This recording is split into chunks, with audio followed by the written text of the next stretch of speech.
Well, it's a pleasure to be here with you all. We're going to be having a conversation about the meanings, finding our way at least through the meanings of the masculine and feminine as represented and expressed in men, women, and what Pamela von Sabeljahr uses the term fluids. One of the things I shared in an email with you all is just how difficult it is to open a conversation that seeks understanding of some of these dynamics.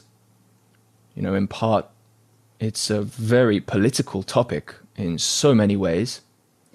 It's also a topic that invokes our early developmental history, our relation with our parents. And I'm sitting here today with Aspasia, who's a clinical psychologist. I'm sitting with Adriana, who has been deeply invested in understanding development and maturation of women throughout the course of their life. And so I know that you each have come to be intimate with this topic, and particularly how, let's just take women in the case of your work, Adriana, relate to what it is to become a woman over the course of their lives and the different stages that takes. A very personal process, obviously, and coloring it all is how much we project onto others our own associations of how we relate to these topics, our own lacks, our own fulfillments, our own desires. It's not so easy to recognize where we are speaking from in terms of our expectations, in terms of what we think to be normative. And so, wouldn't it just be nice if it was so easy as simply to refer to 18th, 19th, 20th century scientific biological perspective and just name that there happened to be some system, only one in the body, that you could just name and say, if it's flicked on that way, it means you're this. If it's flicked on that way, it means you're that. It turns out we're a little more complex than that, although to my understanding, the bimodality of the distribution of sex and gender is very much relevant here. Now, in this, I'm sort of just wanting to move across some various tension points, really, on behalf of us, but also on behalf of the listener. What are we talking about? Or at least we're going to be open to navigating some mess in relation to this. And if there is a focus of this conversation, it's partly wanting to welcome a space and a mode of engagement and an inquiry with these sorts of topics, how they relate to present culture, how they relate to our personal life worlds of effort in the world, whether that means desires we might have to build community or participate in conversation online, to seek out others in the endeavor of adapting to current society, this digital world, wanting to make invitations from the heart and in that way be inclusive, but at the same time to dignify the reality of difference, dignify the unique energetic expressions that we are, wherein it would seem to me the language of masculine and feminine is tremendously important, so incredibly deep and interwoven with what we are in its many expressions, that I'm not willing to discount that language or not want to use it, not for a moment. And so, here we are then in the mess of all of that. I'm also here with Tom Lyons, who's a core part of the Voicecraft Network. And Tom, it's not always clear to me how to introduce you, partly because I know that you yourself are someone who perhaps doesn't care so much for your own introduction, but I value tremendously what you have to bring to this topic in different conversations we've had about it. So, I don't know what of that will be valuable in the context of an introduction. How about then we just open it up to the silence and to just, I'll invite you to sort of speak forth what's present to you in this invitation, why it's relevant. You know, I know, for instance, Adriana, this is central to your work in the world in so many ways. What are our hopes and intentions here? I can say one thing. There's a quick silence, but it's something coming up straight after hearing you, Tim, so thank you for that. Of course, you said a lot and you touched on a lot of points that we could, spend time in each of those points, hours really. But at the end, you were talking about, I suppose, how crucial this understanding is in the world. If I think about, the way I think about is that relationships is about from the intimate to everything we create. We're always co-creating. So the relationality of how we understand one another is fundamental. And the way I see it, we make a lot of assumptions. We walk this world making a lot of assumptions about the other. And of course, I can say that we make a lot of assumptions about the other human spirit. We don't have to classify man or woman or trans, so we just make assumptions. We don't know people's history. We don't know where people are coming from in their day. We don't know, what they studied. So we're constantly narrowing people down to just relate. We're oversimplifying the complexity, the universe as a human being. So within that, I think that there has been a lot of mistaken assumptions over the centuries and cascading progressively that have led us to really ossify, calcify aspects of what we give these names, toxic masculinity, toxic femininity. We give all sorts of names, and I think that they're not even accurate. Sometimes they're misrepresentations. They're calcified things that at times in certain contexts could be useful. So I think I think what I heard from you is the invitation for us to reveal ourselves, to find this out together, to try to find, for me, a successful conversation in this is to have shared language, even to spend time and go what do you mean when you say fluids? What do you mean when you say whatever? Because then we understanding that maybe when you come up with a word, what it means to you is actually not how it landed for me from the beginning. So I think there's a lot of that unpicking that needs to happen.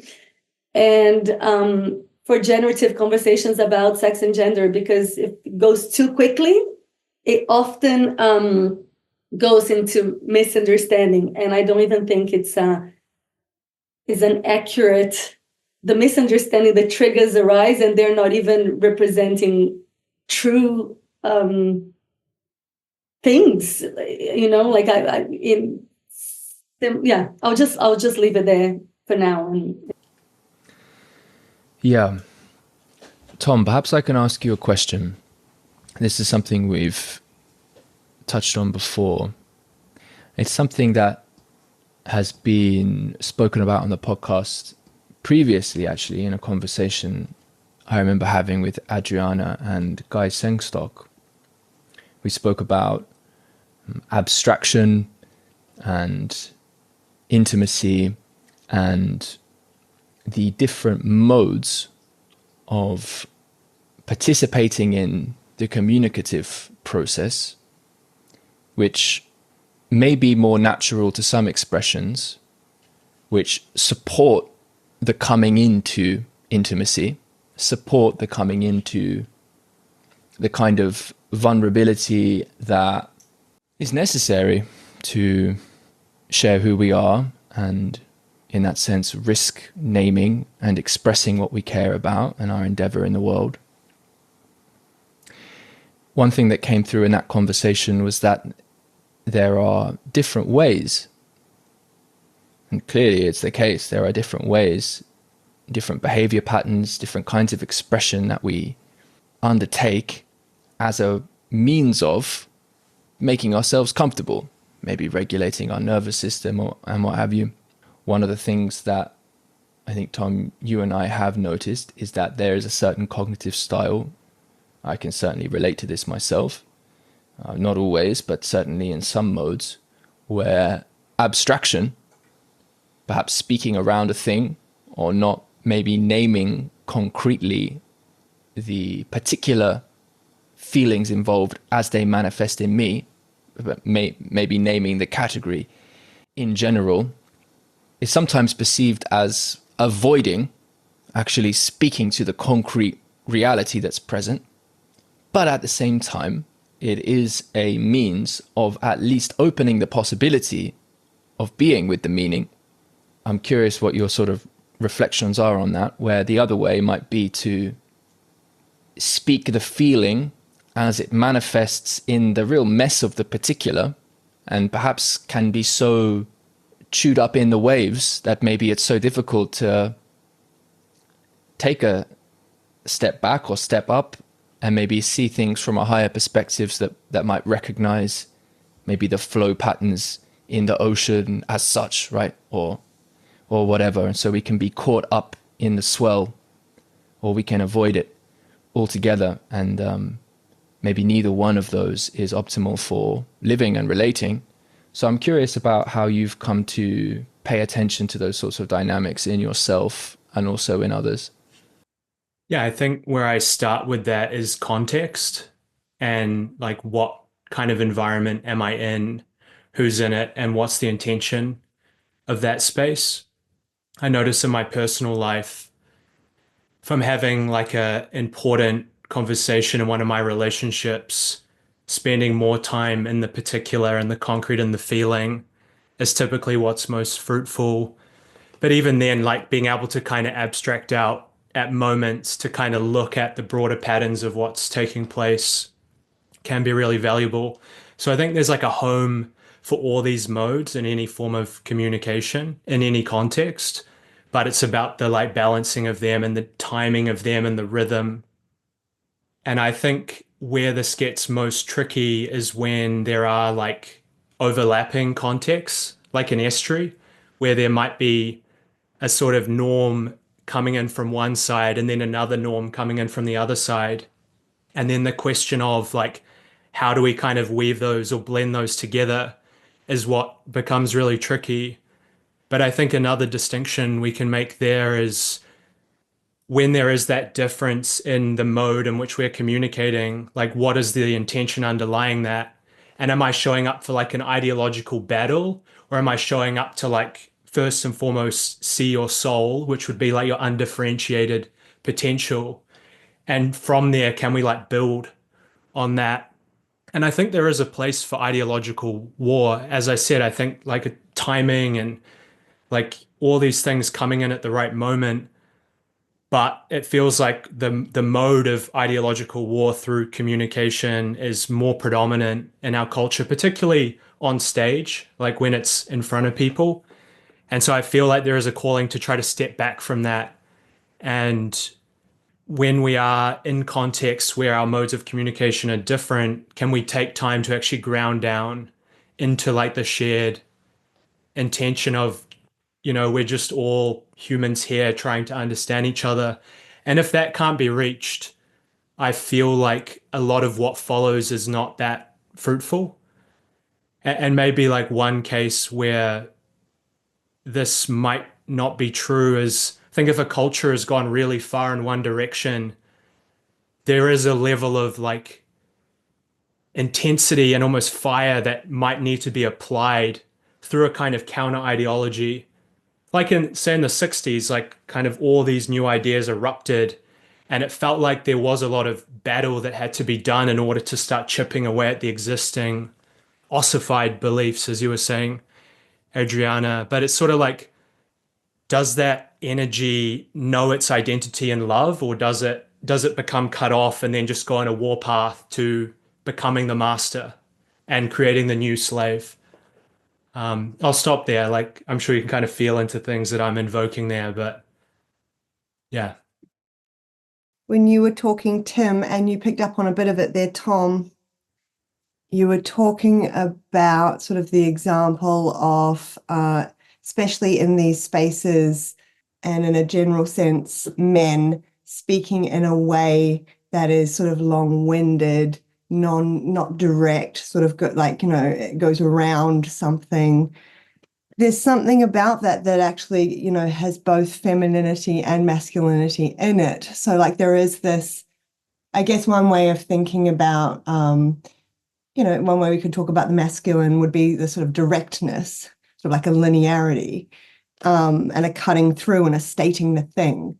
And yet what you're describing, I mean, we could talk about it as having kind of a feminine quality in that it is doing the indirect thing. It's sort of almost the playful, it could be considered like the more playful maneuver.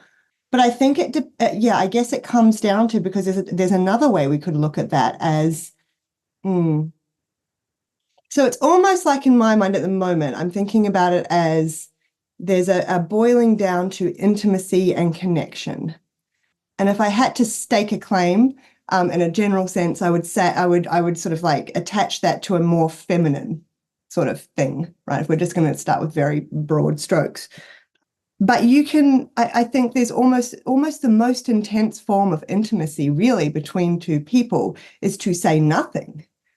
It's almost wordless, like it would be the sitting with someone and just looking at them directly and just looking at each other for an extended period of time. And we could make an argument sort of around that, around connection and intimacy. But what am I trying to get to? I think it depends on, okay, so if I try now and track back. So if we then look at the example of more of a philosopher talking in a sort of roundabout, indirect way, then really we could kind of discuss that as being an avoidance of the directness of the intimacy that would come from the vulnerability of stating the thing clearly, if that makes sense. So in that sense, I mean, like in the way I'm thinking, you kind of think that's where you could bring in, well, maybe there's like that masculine quality to that because there's kind of a guarded, it's a moving away from the emotional vulnerability, which would be an establishing of intimacy and an invitation to a more direct intimacy.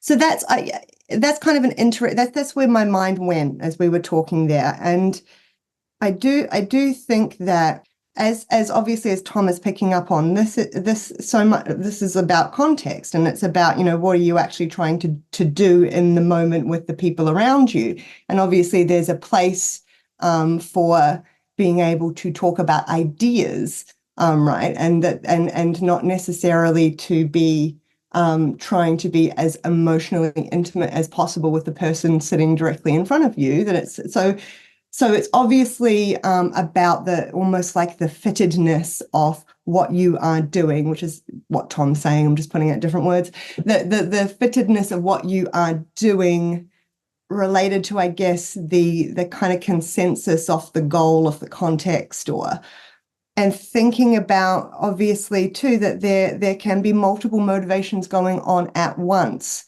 which come together in the one action, in the one way that you present, but they can all be happening inside you. And so I do think sometimes, maybe what I'm getting to is sometimes when we talk about like masculine and feminine, that it can seem a bit like, we're talking about sort of two poles, or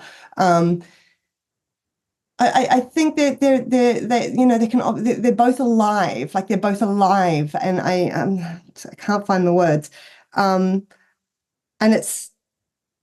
Yeah, there's something about that. And I think that actually draws on a thread of something you were saying, Tim, in some of the remarks that you shared with us when you invited us to this conversation. That, like the idea that one kind of necessarily evokes the other, but I'm going to leave it there. I'm going to see what people are picking up on there, and I'll come back to it. So I'll add something that's coming up for me, which when I heard you saying, Tom, about the context, and then Aspasia just brought it in, I'll just say, I think I understand what you both mean, and it feels right. And at the same time, I'm going, the experience, so for example, for me, the experience of a context that doesn't hold all other contexts is mistaken. Like I don't inhabit that. That doesn't exist in my experience. So when I extract everything else to fit into a context, what happens is that I'm leaving a lot of things out. So that I know how to be that because modernity has taught me so. So I do it. But that's kind of like, that's like my, like if you want to call it my piece, when I try to bring my piece, I bring it down all the way to the biology because it simplifies. Because if we start with masculine and feminine, we're starting too high. We're starting like all the way in the ether, and I don't even know what we mean. It becomes too abstract too quickly for us to have time to catch up with what we mean by it. So we're already making, and I don't mean it, to me, it's not a problem because I think that we only reveal the gaps that we might be making already in the conversation if we reveal them, if we say, and then we go like, oh, I didn't interpret that, say, oh, I did. So to me, I go down into the body. So to me, I bring the work of Benita Roy when she says one of the big things that we need to do in modernity is to bring the mind back into the body and the body back into nature. So to me, the mind is the whole body. If you have a whole body that, has a particular rhythm to it. So for me, in a way, is to simplify, it's like women are the guardians of rhythm, and modernity doesn't have rhythm. So the rhythm of modernity is so quick that it's not attuned to the sound of the birds. Like it doesn't have the time. It doesn't have the time. So if you're caffeinated, pumped with cortisol, adrenaline, going to work 9 to 5, a mother, to cope with that, she will have to override her rhythm. So what we have is a bunch of women overriding their rhythm. So their rhythm is subtle. It's a subtler thing that you need, almost like the way I see women dropping back into rhythm and myself dropping back into rhythm is when I'm in nature. I live in nature. So now I'd say that I'm in rhythm, but it took a long time. Like it was not easy. So these things sounded abstract to a lot of women that I would speak because it has become abstract. Because we have co-created realities in which for me to fully participate in a way that I can make money or be successful in any way or whatever, I have to participate in a rhythm that's not mine from the beginning, and agreements that haven't been set by me. So the way that you were speaking, Tom, even though I do totally understand, I'm like, the experience of being a woman is always an estuary. Like there's nothing else. I am the estuary. So then, and at some point I can go with you and I can go, okay, for the sake of this conversation, let me clear out. It's always going to be a little bit more mixed than maybe somebody that has the inbuilt mechanism to categorize more readily. And I'd say when I bring testosterone and then the dance of estrogen and progesterone, is simply to illustrate what actually happens. Like you have a consistent hormone every day. It's consistent, peaks in the morning, like the circadian rhythm, and it goes down at night for men. For women, she doesn't have that. She never has that. She has the circadian rhythm, which we share, but then she has something else that underpins her experience of reality. That is, she builds reality and she deconstructs reality. She builds reality and she lives always in some space in that. She's never still, just like the moon. She's never still. So ovulation, which is one day, so we freeze, modernity freezes women's psyche, or the perception, the abstracted women we've created, that is a woman that lives in herself for about 5 days of her cycle. Now, if she's not cycling anymore, and then again, we have more complexity. Of course, we have more complexity. A lot of the women that are becoming more and more clear to talk about that, they're postmenopausal. So what happens if we see our leaders or politicians and women that go like, yes, we can do it, they're postmenopausal. They totally have the fire in them. They're not cycling. They're doing something else. They've created that psyche that has cycled over 40 years. That's not trivial. That's massive. So they hold that view. The closest thing that I have seen to describe that is Alexander Bard's description of logos, mythos, and pathos. And to me, there's still, I'm working with some other female philosophers on the side to kind of like try to understand, because he's very clear. He's explaining how logos would be more the abstract mind, and mythos, the way he describes it, I can see that it's the way a man would look at mythos. So it's good, but it's not from. So you need to describe mythos, to be more accurate, from the estuary, from the combination of waters, so people can actually understand what it means. Because what we see today, we see bits of it in a very depleted world. We're very depleted of those rhythms. Like for me, when I look at Instagram or when I look at anything that people are quick to judge as, let's say, oh, this is I don't know, this is just sanitized beauty, or if a woman is trying to show just a picture of herself or whatever it is, my mind goes like, this woman is deeply, like there's a being that is thirsty, like it needs to survive. And to survive, they need something. If the world has become so sanitized, our systems are so devoid of beauty and grace and dance and the ways of women, which are cyclical, and we do things in this way. So if we would have been created the political system with men, it would look different. It would be emotional width. It would be thinking, and it would be the whole thing, because it can't be otherwise. But because we haven't been doing that, we are entering into systems and perpetuating them that have been created over time, even perpetuated by women, because we have been doing this, but we're still depleting ourselves. So when I see in the world, I see us trying our best, including me, trying my best to survive with a bit of beauty and grace and things that light my fire as a woman. And I can see if you're a young woman and you're into beauty, and there's no other avenue apart from aesthetics or anything else, then yeah, you go to that, and and then you get the likes, and then you get the followers, and you can see how it becomes something. So so I just wanted to bring this in here, because I think it's a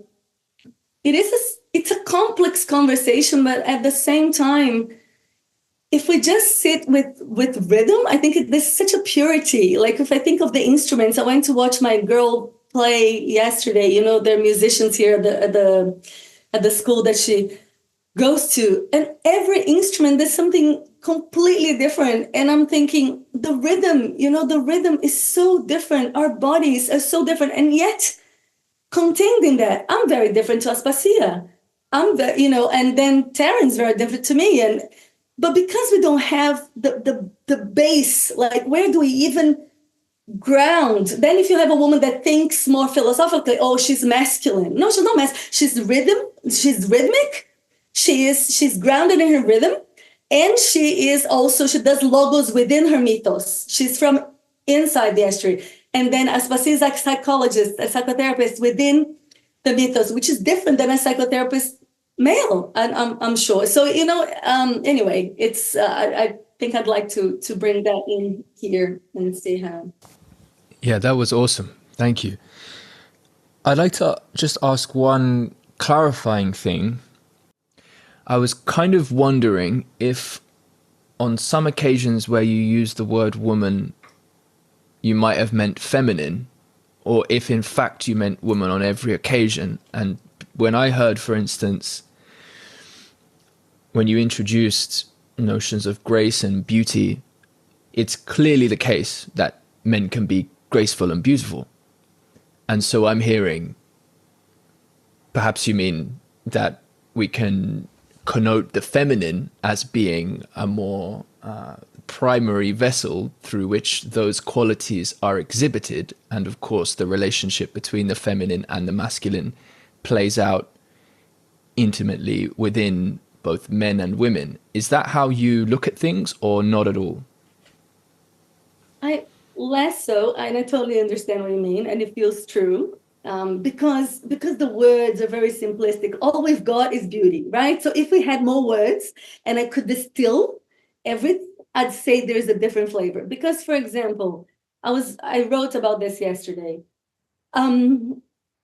For me, women are like nature. So there's a magnetic, and this is like fertility dance thing. Like the bird comes, the male bird wants to show off and do his thing, his beautiful thing, to attract the feminine, the female, right? So the female, the female, the woman, she's magnetic. And I would even say that in science, there's a lot of things that I don't find to explain. I'm sure maybe some people have thought of that, but I think I have a sense that this being cyclical and cycling your psyche over years, if you're not just coping, if you don't have cortisol running on top of it, and you actually really have a balanced nervous system, which we can't, barely anybody can. If we could, the way that I think it creates a magnetic. I think the magnetism that we're feeling in women is the pull. It's like when you cycle your finger in a river or in a water, it makes something attract. It makes ripples in a different way than if you run your finger straight. So I'm calling beauty is something like it's something. So we can go back into the fertility dance, but the way that men are captivated by women are not captivated by men. And we love men and need men, and the dance is the same, and we need this to dance. But there is something that's so beautiful, and girls don't notice. My girl is a teenager. I can see it because I'm looking from above. She can't. And the boys are ignoring. So they're playing ignoring. So she thinks they're ignoring. I can see what's going on. And the ripples of these young girls and boys is very different than the ripples of boys and girls. It happens. They are rippling for the girls for sure. But what I'm saying is that these distinctions, they're very, very important, because if we don't make them, if we don't have like courageous conversations in which you can really go like, of course there's beauty, and of course there's care, and of course all of us need to belong. There are things that are fundamental as humans.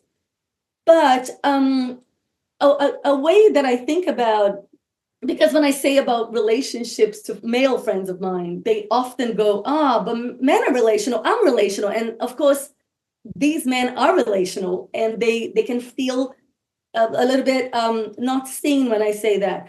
But when I try to explain to them, like, imagine if a woman is more like a diffuse light and everything around her is her. So everything around her is very diffuse, and everything that she's lighting up as she walks is her. That's not relational. There's no two things. There's that. So I'm calling that relational. It's like the capacity to perceive everything like that, which is like what keeps me aware that my kids are going to need something for the birthday party. This needs happening. I need to cook now, and I need a podcast.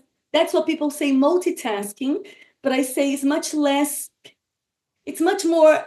The truer is that actually even the description of an ego structure that's separate, I think that actually doesn't serve anyone, but serves less women, because I think that women try to fit into that, and it's really difficult, and we do fit into that, and we know, but I think that men have more a laser beam way of engaging with the world. So it can be truly intimate with what's in front of you. You can really care about your partner, like, and make the effort and really care about the conversation. And even more than a woman that's doing all of this, you would perceive to be caring for you.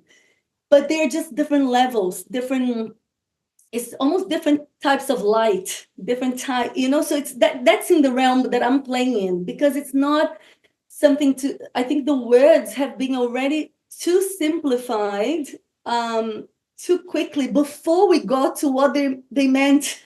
And now we're trying to make meaning together with words that are reductions of what they mean. So I see you, Tim, as super caring, but your mode of caring, I'd say, comes across very different than when I'm with Aspasia. And this is just two very simple examples, but you can ripple that to all your relations and maybe feel into, how another word would resonate better for you. Or Yeah, awesome. There's a lot I would love to respond with there, so I'll just be very brief and then open it up to Aspasia and Tom. Oh no, I'm going to say one thing first of all, which is just that I've been just finding it hilarious all of a sudden that what we have here is like, we have Tim and Tom and then Aspasia and Adriana, right? Isn't that just hilarious? Just like two beautiful names. If you were men, we'd have to call you like Ad and Asp or something like this. And there we are, Tim and Tom, Jesus Christ. Anyway, yeah, I mean, I hear a lot of that, Adriana. So what I'm kind of hearing, I often think like this, is you initially took the notion of beauty and then you're pointing out the dynamics of attraction. And we then want to ask the question, and this becomes a kind of a language thing. Well, would we want to recognize beauty in a kind of activity or exhibition that, an expression, or even a way of noticing, perhaps a quality of awareness that would be in relationship with that kind of attraction you're speaking about, although not magnetizing in the same way.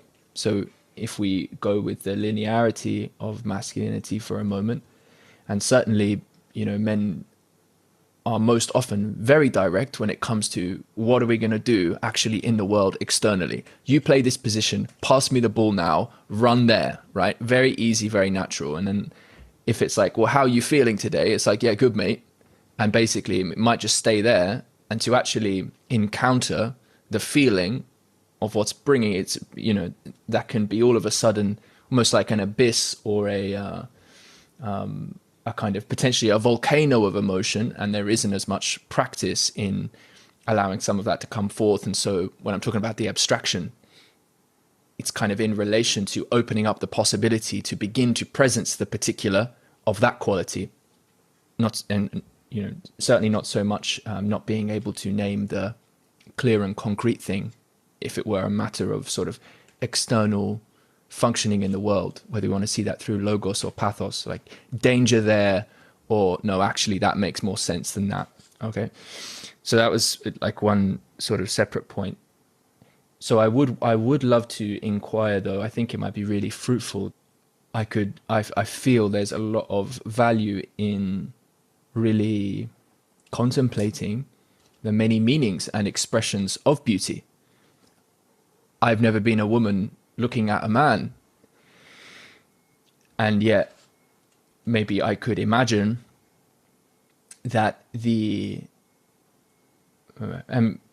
I have been a young kid, looking at a father, perhaps, looking at a leader and sort of recognizing qualities you might want to emulate, or these types of things. Now that's coming from a different place to some degree, but nevertheless, there's a recognition of a certain kind of normativity or quality or aspirational set of characteristics. So that orientation towards that's a good direction, there could be safety or resources, or at least the possibility for then maybe a woman to rest and attract. Presumably you want to be somewhere more or less ordered enough so as to be able to open up to the kind of potentiality that deep kind of attraction can actually welcome. There's a difference between seeking to look beautiful in some traditional sense in an alleyway in a dangerous part of town and in a ballroom where there's security guards out front. Now, we can come up with, more canonical archetypal context to actually see some of these dynamics through for sure. But nevertheless, competence, order, the kind of qualities that might support the opening of it would be too quick to say the chaos of beauty in a sense, but certainly when we approach the high aesthetic of awe and that which is maybe so magnetizing that you either can't look away or must look away, there's potentially something about the very framing categories you might have yourself, which are transcended, which are disrupted. And in that way, woman to man can be endlessly fascinating, but also terrifying, because all of a sudden there's a confrontation with something beyond how one might ordinarily function, Of course, there's tremendous implication in all these ways, you know, across contexts of biology and evolution and status. And so there's a million things to say. So that notion of beauty and how that's expressed in each men or women or not, what other kinds of words, what other kinds of language, I think that would be a really generative place to play, is my sense. But I'm very interested to hear where other people might like to take it. Yeah, I will just jump in to say, and it might just be finishing a thought that you cut off early there, Tim, but you have also been, I guess, a child who has watched, on some level, would have watched very closely how your mother looked at your father, right? So there's also it's obviously because of what I do with my time that I do think in this way, but there is, I do think like the psychosexual stages of development are relevant to all of this.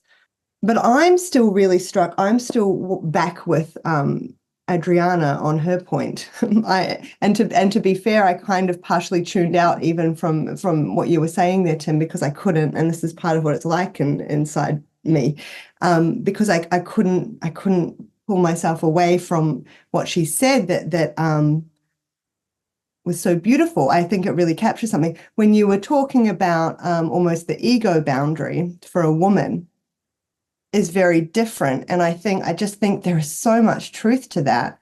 And I mean, if we think about it, even just even on the level of, you know, the monthly cycle and this potentiality that we are always aware of inside of us as a woman. Again, I mean, in a general sense, but really as a woman, that it is possible for something to grow inside us, for you know, a life to grow inside of us. There's already, I mean, there's also obviously, you know, thinking about sexual intercourse and the actual, you know, having someone inside us. So there is so much to do with boundary that I think the experience of being a woman is already not as sort of a clearly defined kind of self-structure or something as a man. And that to me just stood out as really, really key in this somehow.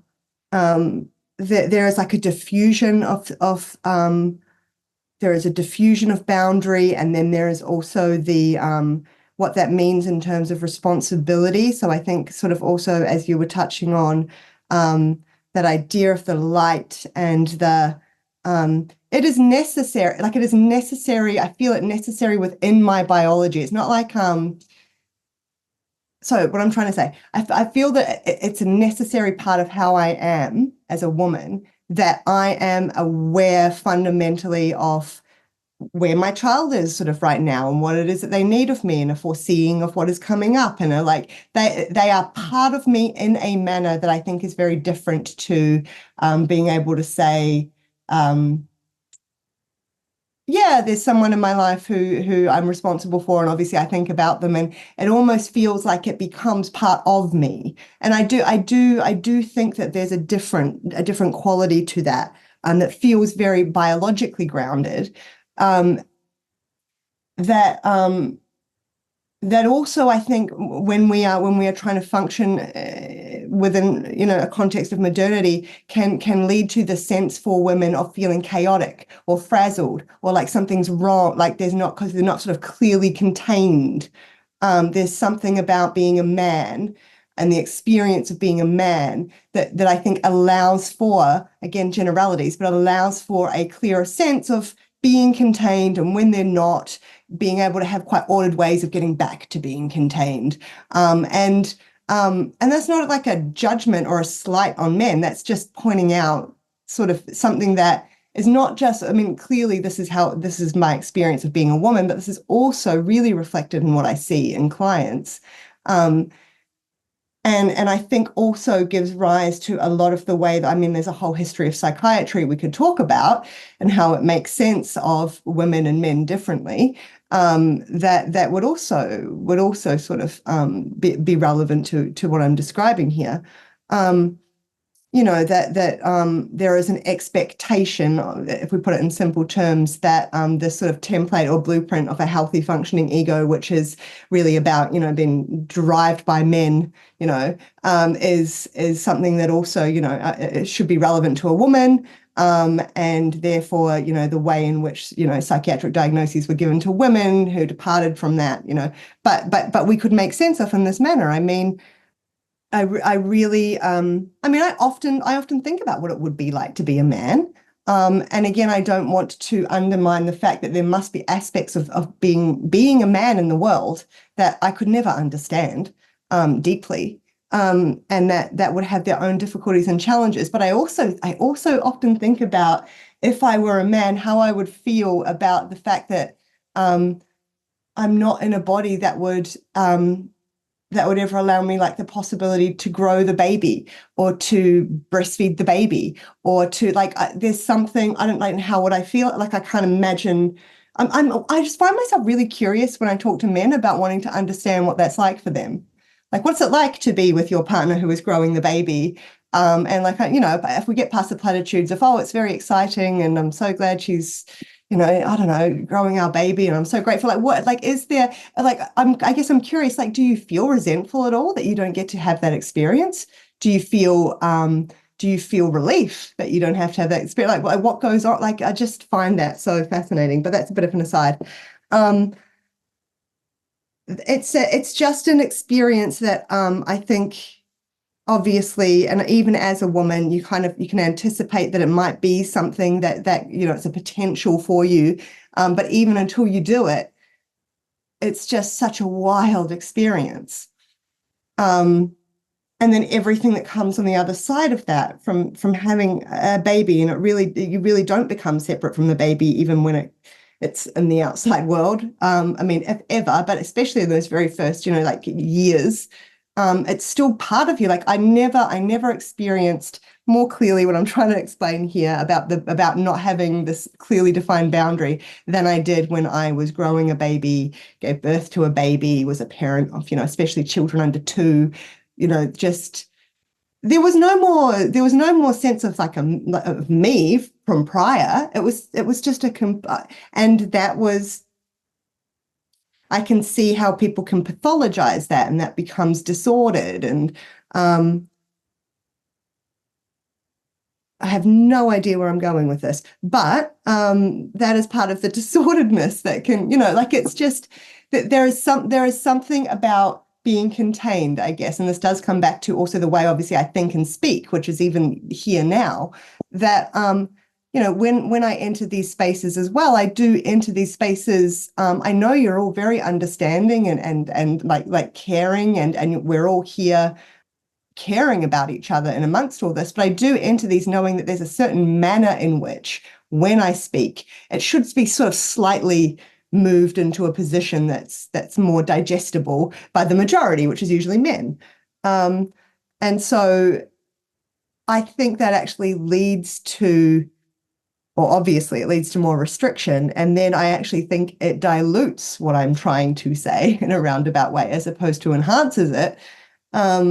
Because in my mind, this filter that's always going with, like, and now are you rambling? Now was this actually what Tim was talking about when he was saying that bit before? And like, is this helpful to what we're here to do? And there's sort of this, trying to, I guess, get back into this. I think it thinks that it's trying to help me get ordered, but actually what it does is it dilutes, I think, and I think this is relevant to women, it actually dilutes the power of anything I have to say.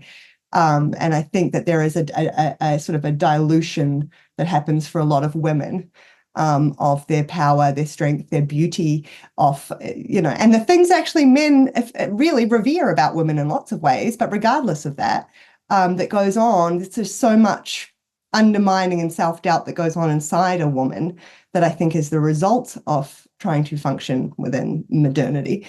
That again, is not to say that I can't understand Like it's a fuller picture than that. But it's just pointing it out that is an aspect of it. And that in and of itself can be very isolating as a woman. It can be very,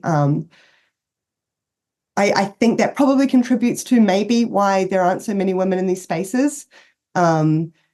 It's like even, I mean, I know you guys well enough now, but, like sort of earlier on, like even at the end of one of these, when we all say our goodbyes, there would be that part inside my head of like, well, did I actually did I actually do, contribute anything there? Like what, it's this undermining kind of quality to it, as opposed to, really, I think the question is, was I able to be as sort of connected and spontaneous with that connection of what was happening for me and what felt relevant in the moment? And I think for me, spontaneity is what feels genuine and authentic. That's what I'm trying to get to. And that sometimes seems like it's in contrast with what I'm looking at. I'm not saying this is what's happening, but what I'm looking at in men in these spaces, that seems like it's very stop, really think about it, get it in the right, or like, I don't know, summon it from somewhere, get it into the right, like there's this, and it's lovely. I love watching it, but I don't know what that is. Like I almost just want to talk like a fountain. I mean, it's pretty obvious when I talk, and the stuff starts to bubble up. And now things have loosened up. And now I feel like I'm kind of talking about something that's relevant. At least I think it is. And that's important enough. And whereas when I'm trying to do the thing that looks like what I see the men doing of the and then not to say there's not a place for that, and I understand that too, but I'm really just trying to perform like I'm a man in a space where I'm very clearly a woman, and I don't want to be seen as a man, but for some reason I think I need to perform like the man. And then this again adds to the sense of not really feeling like I'm a contained self as well. I think it does mirror in there somewhere. So I hope there's something inside. Yes, that was amazing. So why do you want to perform like a man? What is that? What's that attraction? Because presumably it's not beauty in the same way. So I'm just very interested in what that drawing of, what that conditioning, what that motivating force is, and how that might be different or related to the things. Yeah, there's a few things, but one of them would be like I believe that the message will be better digested. Like if I do it like this, there's a trustworthiness perhaps that I will cultivate, that, oh, she's here with the right intentions because that's how we all do it. And so like it's a sense that I may be more likely to be, that my intentions will be more clearly seen by you through somehow doing it in a way that resembles the way that I see it done. I think there's something to that. But there is also just a lived experience of when I have attempted in the past to just do the spontaneous thing and do it my way, it is quite often received as, oh, okay, sort of chaotic noise, or rambling, or without a thread, or you haven't distilled the ideas down enough, you haven't thought about it enough. So there is also like real world feedback that feeds into that. It's not and so it is done somewhat consciously at times, because I really want to participate and contribute something, and I'm trying to find the path of least resistance for it to land and be kind of integrated into the context in a way that's taken seriously and trusted. Not so much the serious, but just like trusted. There's that. And then I do think there's something to be said for, there is an aspect at times that feels like there's an attractiveness to it that feels like, oh, that might feel good if I could do more of that. Like it's kind of got, maybe that's grounding. Maybe that's, I don't know, maybe that would be useful for me. I like to, I do like to challenge myself in that respect. Maybe that is being a woman. Like I'm open to, well, maybe there's a different way I could do things, and I could try that out here, and maybe that will do something different. Yeah, I think there's something that can, and perhaps depends where I am in my cycle, but there is at times something that I look at that and think, that looks good. Like, you know, as in, like, that looks like that might be peaceful. Like, that might be a more peaceful way to be trying to get my ideas into words and out. Like, so I'm just trying it on.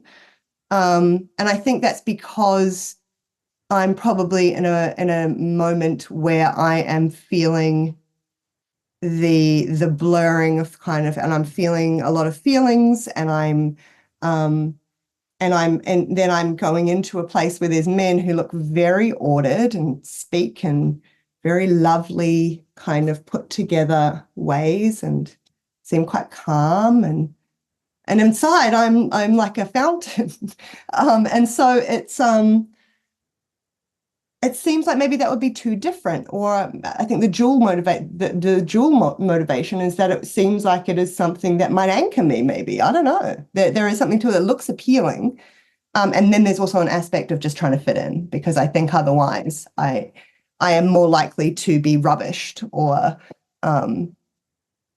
not and therefore what's the point of being there if you know, if the contribution is discarded. But I don't know, Adriana, you might, I don't know if there's anything that seems relevant to you that I haven't touched on there about that. First, I want to say that I loved hearing you speak, and I love your fountain, and you know that it's so much that you said, of course, lands for me. I'd say that my 5 years now in deep conversations like this have been my training wheels, have been my learning to speak masculine in a way that it lands much more. Like, and over time I became better. Because what I saw, it was that I was really misunderstood really, really quickly. So if I actually was myself, in the scheme of ways of interpreting it, the box that I would be put in is not very interesting to me. It doesn't have a lot of space for very generative and creative, because if I'm crying or if I have emotions, I'm not necessarily sad. The chaos doesn't necessarily scare me, or there's a lot of meaning that are made from over there that, you have to imagine how it is to feel from over here. So it's a different. And of course, like Aspasia was saying, it is confronting. I got used to it, but the first time that I spoke, in a group of men, it was really different, because you have to imagine also growing up and seeing the voice of our systems is not the voice of women. Like, it's not the voice of women. I'm not saying it's the voice of men all the time, but it's closer, because I have been in conversations with my dad in real life, and he's closer to what I see in a system, in a more, he can separate himself from his kids. I can see my uncle separating. I can see it's not even abstract. It's all my philosophy, if you want to call it this way, is done by living, like talking to people and going like, oh, my mom got triggered with my dad. She felt abandoned. What did he try to do? Oh, he was misunderstood. Okay. So I keep going to places let's say my family members, the male part, when they spoke with an authority that I never saw the women speak, as if they truly knew what they were talking about. And it took me a long time. I'd say it was only in the last 5 years that I really, truly realized, and I started dismantling with my partner, like, when we break this and you say, I'm going to go and fix it, I was like, do you know what you're talking about? He's like, no. I was like, but you sound like you do. And he's like, no, but I just go and do it. And I'm like, but what about if you mess it up? He's like, then I fix it. I'm like, because I don't do that. So my impulse is, it breaks, I ask. I talk. I'm tentacular. I ask people. I tap into my networks. I go like, how do you fix a tap? I go, whatever. Like, there's various ways, but I don't act and speak from a place of certainty. So to me, as a kid growing up and on the course of like questioning things, when people spoke with authority, like, I would assume they would have the same amount of certainty that it requires for me to speak with authority, which is like unbelievable. Like, I need to be like, I barely can, because I'm like, okay. And I see Aspasia doing it so beautifully here. So like, I don't know, because that's the way. It's more like this. Whereas if I heard So for me, the language of what I call the male language, which I'm not saying, you guys are really aware of, the voice craft takes a lot of time. It's to reflect on things. But if you see in the larger world, the world out there, when you're growing up as a kid, and you see how the world is presented from a little girl's, if some of what we're saying here is true, imagine how different it is for her little body to go like, if I'm not certain in this way, I'm never certain. Oh shit, I should just stay quiet because I'm never certain in that way. As opposed to like, oh wow, nobody's ever certain. But some people just really speak it from that place as to do something, as to cultivate something, as to provoke something. And that's prioritized as a mode of conversation, as opposed to the other one that's like, okay, I don't know, maybe I'm not certain, I'm not going to speak. So there are these different ways of acting, but I agree with everything you said, and I loved how you actually you voiced it, because the way you were talking felt really I could feel you doing it, you grappling and finding your words as you do it, which to me feels really the feminine way. It feels like a way that you find yourself in your words and in your reflection. Yeah. Anyway, that's what comes up for me. But I loved hearing you, Aspasia, so thank you. Yeah. Oh, thank you. Yeah, I really loved that too. I think what's so interesting about that too is that it's actually, at least for me, I've come to find out as an adult and probably through my work, that it's actually the trying to be so certain that is very unhealthy. Like it actually leads to so much distress. Actually, a lot of what I am working with people to do is to try to help them to a place of sort of like being with, just being with mixed feelings, being with mixed understanding, being with the unknown, like as opposed to this need to grapple onto hold on to certainty. But there's probably something in this too around efficiency, which again, it's like, the efficiency of communication in the way that a man, speaks, and then, as sort of the girl learns is the preferred mode of using language and to express yourself, otherwise going quiet if you can't do that. Because like my husband's the same way. Don't worry, like I'll fix it.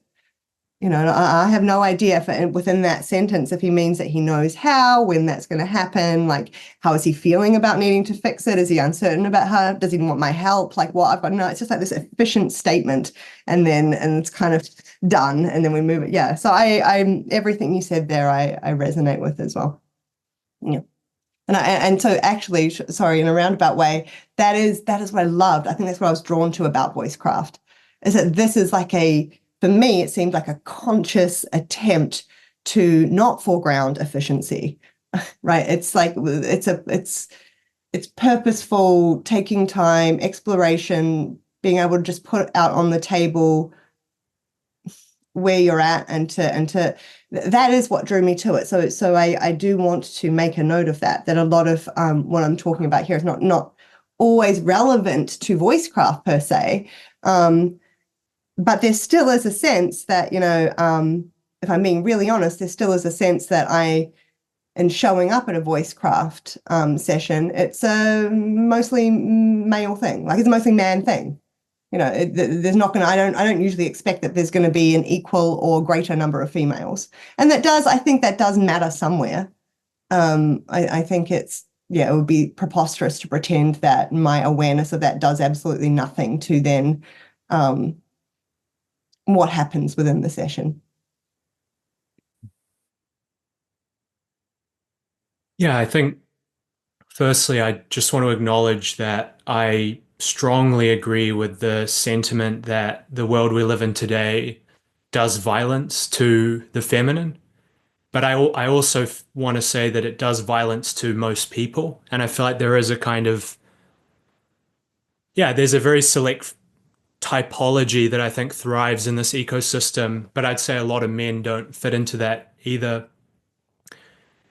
But I do notice it more in women, that pain and that suffering, particularly in my life and particularly in the younger woman. And I do feel a lot of it has been inflamed by social media, and not social media through a masculine feminine split, but social media through a intensification of like stimulation. And I see that drawing out the worst in both men and women, not all the time, but a lot of the time. And I think, yeah, like just to kind of riff from my own experience, whilst I fully understand that there is a difference in men and women, and a lot of that is biological, a lot of what you described maps to my experience of being in online spaces and how I feel on a day-to-day basis. And I do, a lot of the men in my life, I feel more porous with than some of the women in my life. And I think I just want to bring this in because for me, these are more modes than they are sexes. And I see those modes showing up in more unique ways across different types of people than I do necessarily in a sexual split. But I also want to honor that there is that underlying split that does like create very strong constraints that affect how we experience things. But I feel like I'm having this experience where it feels to me like any person can activate these qualities in their psyche, and there are actually lots of factors at play that influence what part of this like whole people end up experiencing and how that affects them in relation to others. And I'd love to hear everyone's thoughts on this, because I kind of feel like it is to some degree running against what is being invoked here. But also I want to make sure that I'm holding the fact that like women are being affected by the violence of the current system. Yeah, curious to hear. And I don't strongly identify with, because I can hear what I'm saying and it could sound like more of a pluralistic, like social justice thing. And that's not where I come from either. I feel like I come more from a place of like experiencing people in an undifferentiated state before I see the layers of conditioning that's been stacked on top of them. Yeah, I hear you, Tom. I'm going to be brief because I sense that Adriana's got quite a bit to say on this. Adriana and I, now I can recall, in various voice messages over the years, have gone back and forth on where I sense some of this is about to go. One thing I just want to introduce, an additional frame that I think is relevant here for a few reasons, is brain hemispheres, left and right, and then the corpus callosum and the dynamics of relation between the hemispheres. Some people listening to this conversation, and they would, in doing this compression, I believe, lose a lot, lose too much. Here, linearity, maybe a slower, not exactly sure where, but able to be in touch with the whole, less differentiated parts, but some sense of we and how it's all together. And here, left hemisphere, right hemisphere a little bit. That's a model I've heard before. And why is it relevant as well? Because this we could look at as a biological, neurological constraint on cognition, right? A constitutive part of this intelligence, communication, touching with the world, adaptivity type dynamics we're speaking about. Adriana has mentioned the reality of the circadian rhythm as being a kind of cycle that both men and women experience, but is also recognizing the distinct differences in hormonal balance and cycles of those in men and women being different. So we can recognize, I'm not even, I think it would be actually a little bit too, I don't know if it's the right thing to say levels of constraint, but certainly different dynamics, different systems within a broader holonic system, which are affecting constraints on some of the dynamics we're speaking about. And so one thing I'm wary of is committing too quickly to see the world through a particularly essentialized system, no matter how illuminating on some of these dynamics, because I sense that not only are other systems also operable on those dynamics, but there's also relations between those systems, my personal philosophical bias over a number of years now, maybe it's more than a bias, but who knows how these things work in us psychologically and how we attach to our little ideas and how they are burned into us through various peak experiences.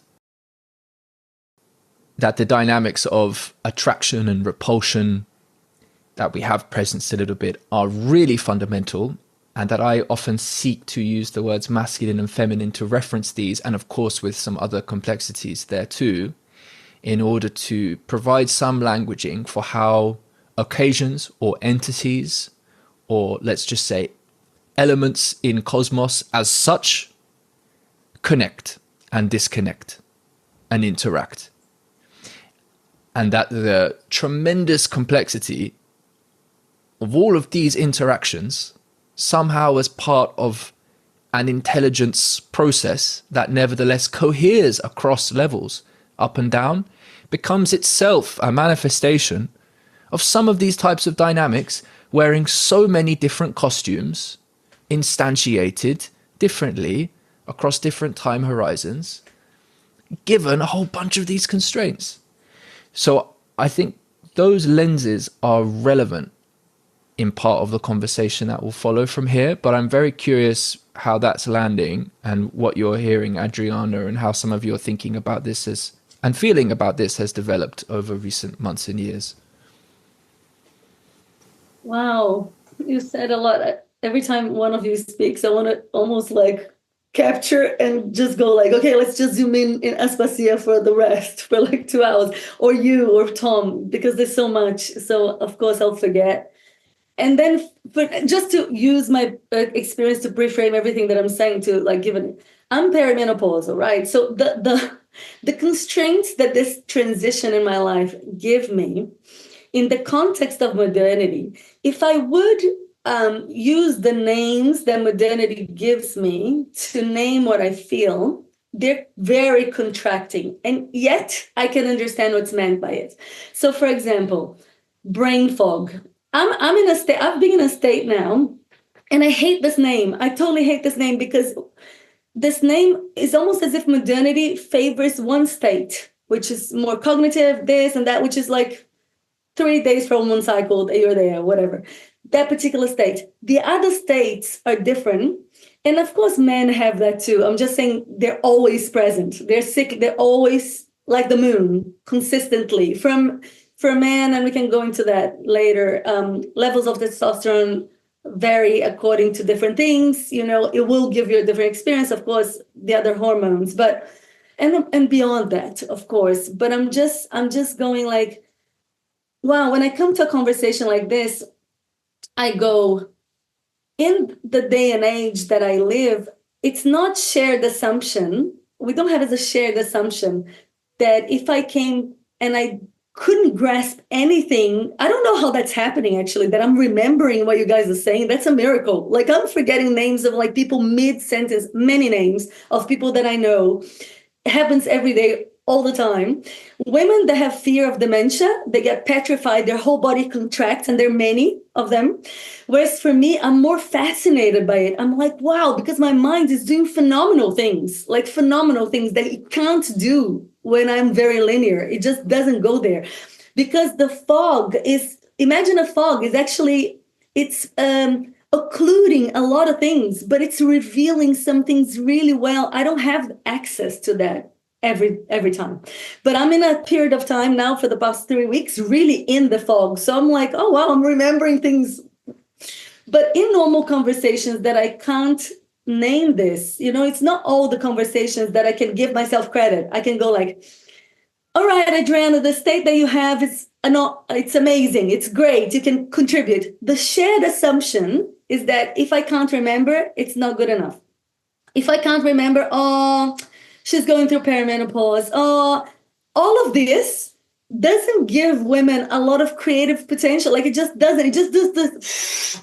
So there's a lot, for me, it's about this. My whole work is about this. Free humans. How do we free ourselves and move in our constraints the most that we can, so we can dance, really beautiful dance together. And I think that the constraints of modernity make it really hard, because women are, like we said, estrogen. So just to name it, the difference, estrogen is an accommodating hormone. It accommodates to its context. It's made for that.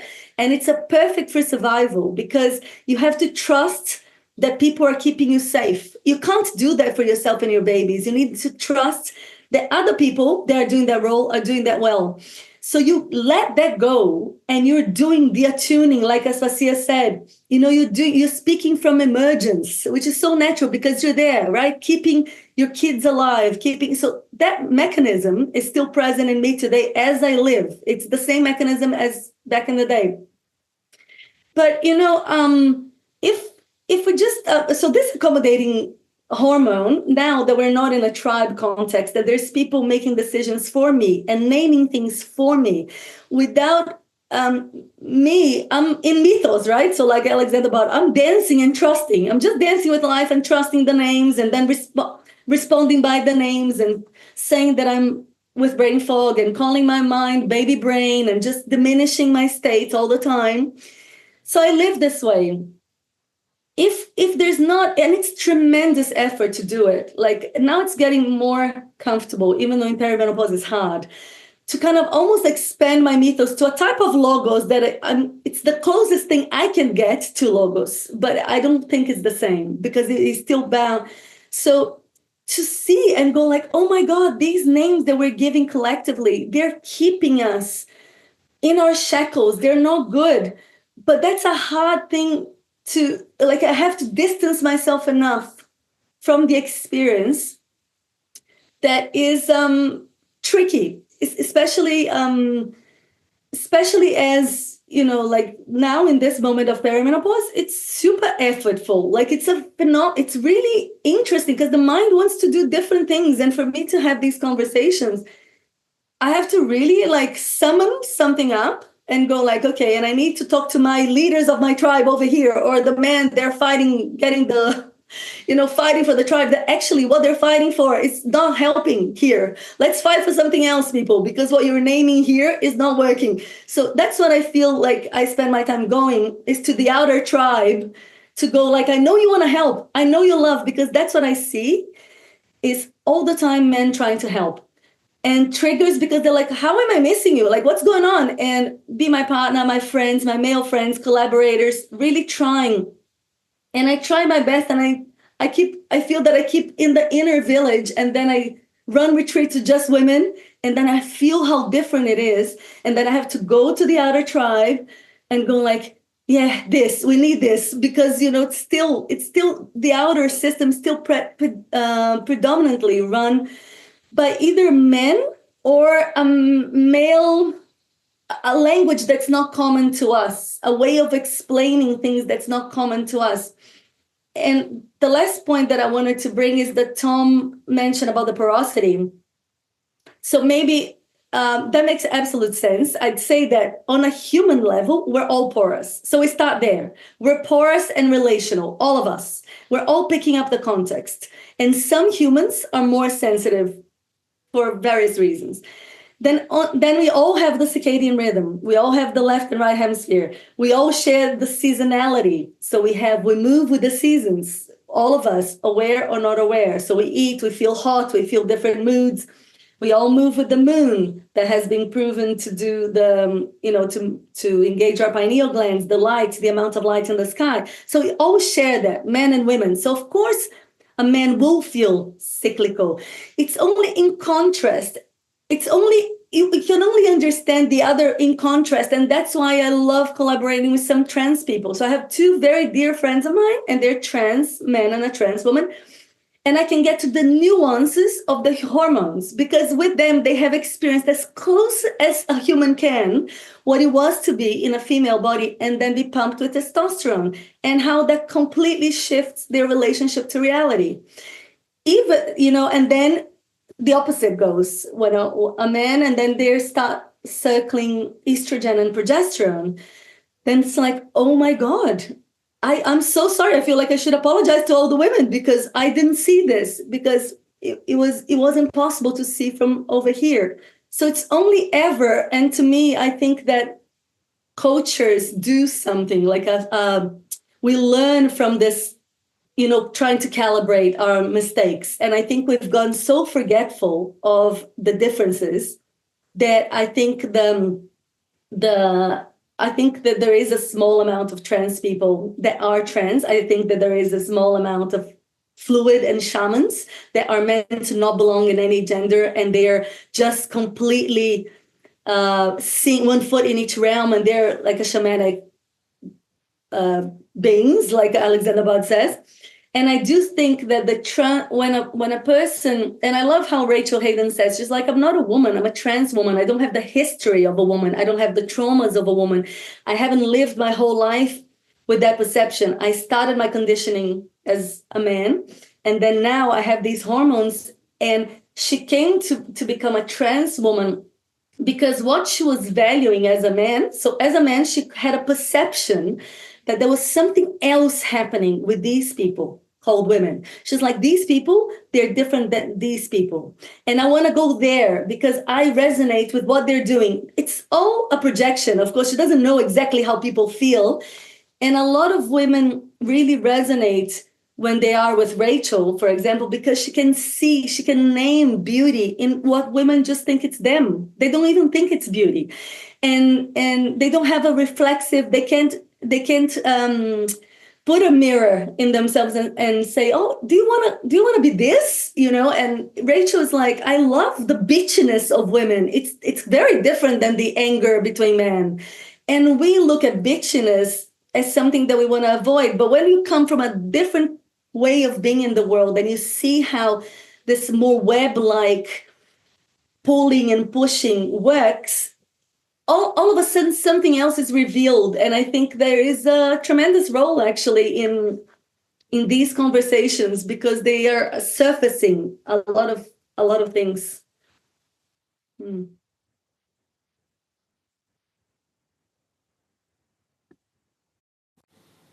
Well, it's maybe somewhat of a side point, but I am pretty interested in this, the beauty in bitchiness. That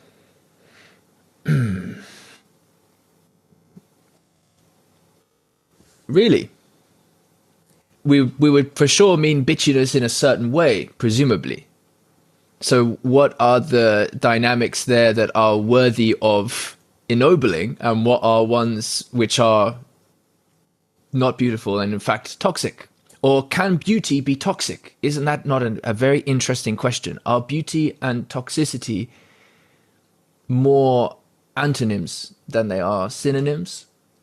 That's actually that's very fascinating as a question. But I don't know if we want to necessarily go down that road of what do we mean by the beauty and bitchiness, and what is this thing that only the trans can see, which I am missing? I think maybe the most important thing to make salient is less about, I'm fascinated that that's what you made salient in your body, right? So that shows me like, that's a big thing. And you have a whatever, like the way you verbalized, it showed me that there is a particular way that you might perceive. What's more fascinating to me is that when I talk to Rachel, because she wasn't, what I'm focusing on is less of, the bitchiness. If I have been brought up as a girl and in the context with bitchiness, I haven't particularly thrived in them. And I think it's a very difficult thing for girls to live in. What I find fascinating, it wasn't that.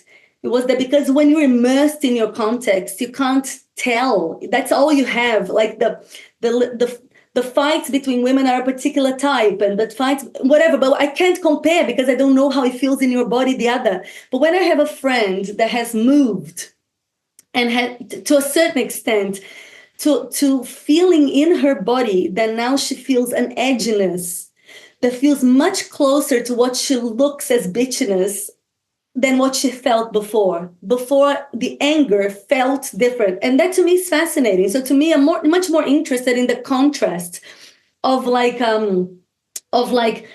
when we say yin and yang or masculine and feminine, I don't like because they're still things and they're never still, they're always moving as if we use the polarity. So, it's always, the sunrise is always more yin than midnight, but it's more yang than midnight, but it's more yin than midday. So it's always like that. So it's, if we use masculine and feminine, I have always to say compared to what, compared to what, compared to what, compared to what. So that's why I say it's so abstract. But the female body, we can actually go, the estrogen phase is the masculine phase of a woman's body, is more yang.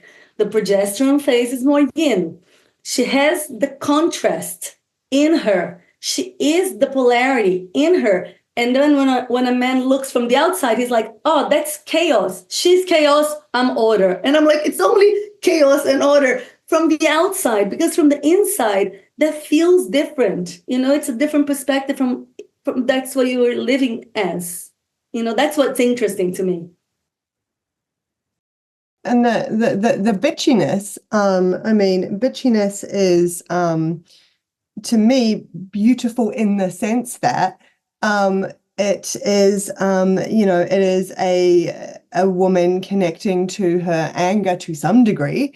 We can talk about the ways in which that could be done in a different manner, but it's connecting to an anger and assertiveness and a protective mechanism and a fighting back and a fighting impulse that that is maybe what is most available to her out of the other options, which might just be to otherwise go silent and passive, and to not protect oneself, or maybe to lash out and physically hurt someone, which they don't want to do. So in a roundabout way, it can be kind of it's squeezed through a lens of believing that we are protecting the other from the full extent of what the action impulse might be, which would be to actually physically attack someone or kill someone. So there is, but I think what is more important, I mean, that's an example, but what's more important to that point and what's coming up for me is that even that example, the idea that bitchiness is kind of either,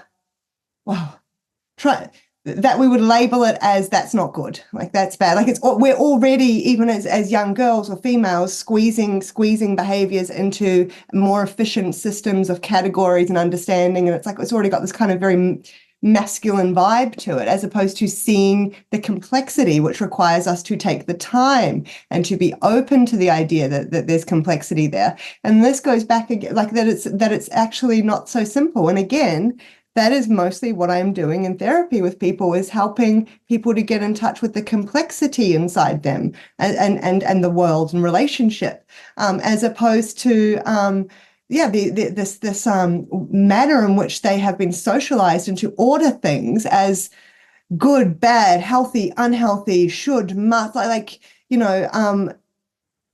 this is, and this goes back to even Tim. And I know you did it with Love and Care, but even to bring up like the brain hemispheres, like that's interesting. And I had a period early in my life where I found brains like fascinating, and I was really into neuroscience, and that's interesting. But again, to me, it's really interesting that men often go to left, right brain, right, kind of like this to talk about things like this. Whereas in my mind, I would love there to be more focus on the complexity of hormones. Like if we're going to go into biological systems, like hormones, but that would take way longer. Like that is so much more complex. And I wonder too if there's some sort of parallel there. And even within science, I think it's taken a long time for there to be sufficient focus on hormones, especially the complexity of hormones for a woman over her life, than something like, looking at the brain. And anyway, there's something in all that seems like it's all of the same thread that, Yeah, well, no, absolutely. Certainly, I'm not suggesting that we focus on the brain rather than hormones. Yeah, I think the point there would just be and actually the word bitchiness is a very good example of this, right? Because I totally hear that, and how beautiful it is to protect and defend yourself with whatever you can in whatever context, right? Of course, when I think of bitchiness, I think about some of the experiences my sister had at school, and I saw the effects of that. Okay, that bitchiness, all right, like, well, okay, then it turns out that am I also maybe bringing in associations about bitchiness that have been maybe discolored in a way that is negative towards women inappropriately? So all of a sudden we recognize so much complexity built in with that word. We have to go back and forth and what have you. And likewise with the point I'm making about hemispheres, as well as hormones, as well as, you know, circadian rhythm, as well as solar system and all these other constraints and effects. My only point there is to, and this is an openness we all have, and I am partly doing this for the sake of the audience and drawing people together in the process of staying in the contemplation. And maybe my radar is off into, maybe I'm only speaking to a small percentage of people in relation to this, whatever. But I think that the essentializing of the connection between a particular constraint set and an expression at the level of a virtue is something I feel more appropriate to slow down about, because of my sense is that virtues as such are expressed multitudinously and influenced by many of these different types of constraints. And even in the way we were speaking about bitchiness, of course, in that sense, relative to the context we might be employing it in and whatever else. And so this is in a way part of why the opening of the conversation, I sort of don't know how good a job I did of it, but attempted to just move through some of the mess simply because, and again, as we've emphasized, there are very few things we can say about terms and qualities and virtues which then become connoted with either men or women, or the masculine or feminine, which don't invoke such tremendous subjectivity, at least in our own experience of them in our lives. Not to say that we can't come to a more scientific basis of understanding or a more generalizable basis of understanding, but we are speaking about dynamics which are so deep and influential on our own self-perception, our own sense of how we are known and valued, how that happens in various contexts. Here are some experiences I might have even been having with this group or other groups, and I definitely don't want to put my group membership up for granted. I know people are trying. So I genuinely believe, I've said this many times before, I think this conversation is about as hard mode as it gets. And of course, it's only just beginning. But for instance, if it was the case, and it seems to me very reasonable, I'm just saying this as like, you know, again, from a kind of podcast host perspective, that if it's the case that the hormonal level of analysis is genuinely relevant to decision-making processes around what the tribe, what the culture should be doing, then clearly we've got some pretty big disconnects. Obviously, the most basic point in the world, right? And yet there's so much at stake. So how can we advance a conversation, advance the complexity of genuine grappling and relation with such a conversation that has potentially so much significance when there is so much at stake? And at the political level, how could any of this be welcome for a moment, in a way? Because I see what we see for the most part play out at the political level when you hear about, if only there were women for this, or we need a man for this, or whatever it is. It's like a million miles away from the kind of complexity that I want to trust in any kind of leadership. And it often seems, you know, rarely, well, I also, again, a basic point, but I think it's reasonable to suggest that the present socio-political structures in various positions of power may select for women who are participating in a more masculine way than feminine way, but I'm not exactly sure how to use, you know, I don't know if we've got any agreed upon sense of what those terms really mean. So, yeah, I mean, it's a big old mess, in terms of just even, there's so much to speak up on behalf of, I think. And so anyway, I'm grateful to be in the process with you all. Now, it looks like we're coming toward the end of this conversation. It'd be lovely to give everybody an opportunity to share any final remarks. particularly I haven't heard from Tom in a little while, and I'm curious, Tom, you don't have to speak now, but I'm very interested in your sort of reflections on this. And these are conversations I'm wanting to invite more of. We had a little bit of a break from speaking about some of these dynamics explicitly. I can't really say too much more on that at the level of the practical side of how to address some of these things. It's not clear to me, for instance, why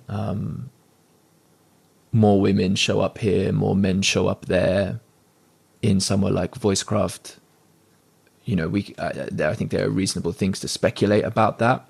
But I also think there are sort of hidden dynamics in there as well, which have more to do with perception than reality. And so there's the address of perception, and then there's the address of reality, which isn't to discount the reality, actually informing that perception you're sharing, Aspasia. But at the same time, to actually address it as a phenomenon becomes about sometimes addressing more of the perception than the reality. Anyway.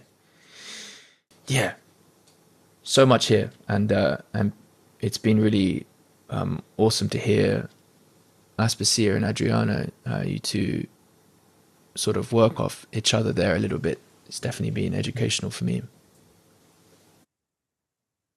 Yeah, and on that, I do feel really good listening to you two bounce off each other. It feels like there's something real and something that's strengthening there that is fully needed. And it does feel like it takes place when women can be together and bounce in that way. I think, yeah, for me, and this kind of lands in more of a question for me, but the other side to this conversation, and I started with the estuary to recognize like the difference between a man and a woman. And I'm most interested in how we do communicate together at that meeting point of like man and woman and that difference. And I'd say like in most of the world right now, the women are still being overshadowed by men, although that is changing in some ways. And I think it's fair to say that a lot of how women are starting to overshadow men is by embodying masculinity. And that probably isn't good in many senses, although it probably is in some. But what actually feels most alive for me in this is the conversation of like, what kind of story can we tell about the feminine such that it doesn't end up overshadowing the healthy masculine that might be present in more nuanced spaces? And sometimes, and I think you mentioned this, Adriana, how some of your more relational males sometimes feel not heard because they feel like they are relational. I kind of feel like in some of these spaces, there is actually a stronger energy that is pushing back against the masculine in a way that might be more fragmenting to it than it is integrating. And that's the thing I want to be sensitive to and explore, like what kind of dialogue can lead to a feeling of like mutual strengthening. And I feel like this group is capable of that for sure. And I feel like once we kind of lay out our more, and I use the word ideological, and I don't mean that in a negative sense, but I mean that in the sense of like, these are my story structures about how the world should be. And once we've laid that out, then we can actually drop down to the next layer, which is talking about where those don't map for us in our personal experiences. And that for me is where like the real conversation takes place. And it does have to take place across different modes that can't always fully understand each other. But I do feel like if there's enough heart present, we can create an environment where everyone feels like they can express in the way that they need to, and that can be received across these different boundaries. And I experience that. Like in my community, we do that. We don't do it perfectly, but I've had experiences where abstraction and concretion and feeling and thought do blend into something quite harmonious. And that would be the thing I'd love to try to clarify both in feeling, but also in abstraction. Like, how do we do that? And how do we do it well? And for me, it does start with the aesthetic of the interaction.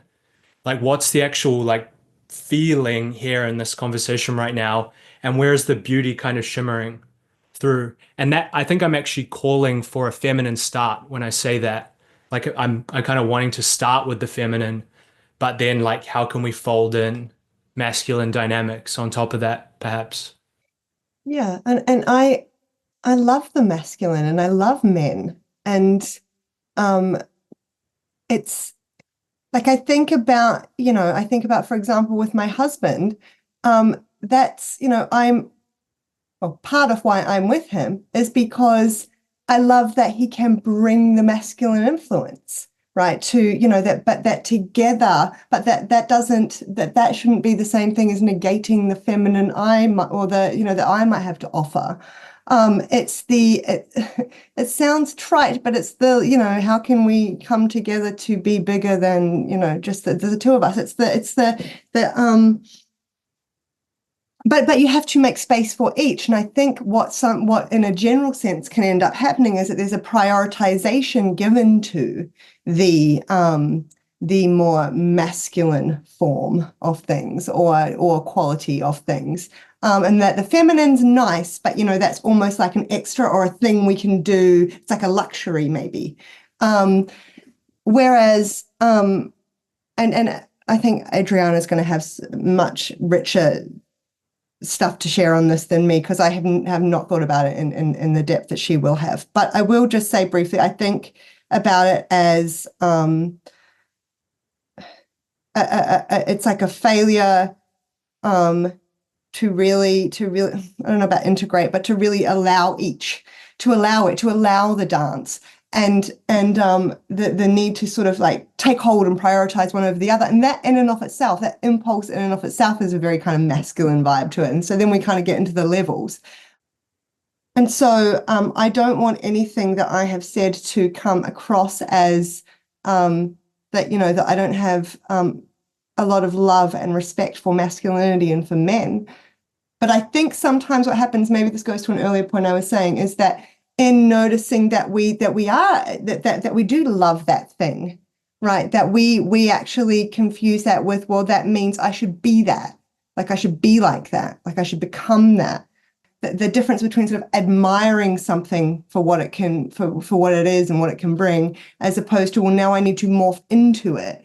And that I think that there is something, for me, the way I make sense of it as a woman, is there is just something about a natural state that I have that is grounded in biology, definitely has a element that is about, being socialized and modernity and all of these things, but definitely has a biological element as well, that there is actually more of a natural state for me, that as much as I might be able to go into the more masculine parts of how I can be, and I might even be able to purposely perform a little more through a masculine kind of vibe and all these things, and I can love that and I can appreciate that, and that can bring richness to my life and relationships and all these things. That's very different than saying I then become it or something. Like that I still have a natural state, and actually my place of rest, therefore my place of going back to, that maybe the less exhausting position is if I can find an ability to love my femininity, like to love that I am a woman, and to not confuse those things. There's a real confusion around, and obviously then there's sexual attraction. I think that matters too, right? There's all this that goes on. And I think quite often in society, we confuse all that with like wanting to transform ourselves or something, as opposed to noticing there's an attraction in this kind of my natural state. But I'll pass it on. Just to clarify, didn't it all come across as if you were against men in any way? Just so you know. And to be clear as well, I wasn't advocating for you guys to become more like men, just to make sure of that, yeah. Well, is that the closing round? It's a lot being said. So my biggest intention with the work is more creativity, 100%. That's what I want. But I don't have the imagination that's not at times painful. Like it also includes pain. Yeah, and it has to include pain. Like you're saying, Tom, like sometimes when things have been ossified and calcified for so long, sometimes the way to do that, it can be forceful. That's not comfortable to either bits, but sometimes to shake things or to move it a bit so we can think differently. So I think that's also a little bit necessary in some ways, because like even going back to the cycle, if I'm in like a post-ovulation state, can it feel a little bit like grief for a lot of women, and like it can feel like it feels there's a depressant. And then when you progress downwards, towards the peak of your yin, when it's like the archetype of winter or death, when a woman's bleeding, it's actually before that, the descent, like the real, like you have the lowest levels of your hormones in the whole month. So it's really like void. To be with the void is not comfortable. It's not a comfortable thing in the body. We have been completely untrained. Like we don't know, like it's too quick. Caffeine makes us more sparky, and then we have like brownies, and our serotonin goes up or whatever, and then the likes, everything brings us up.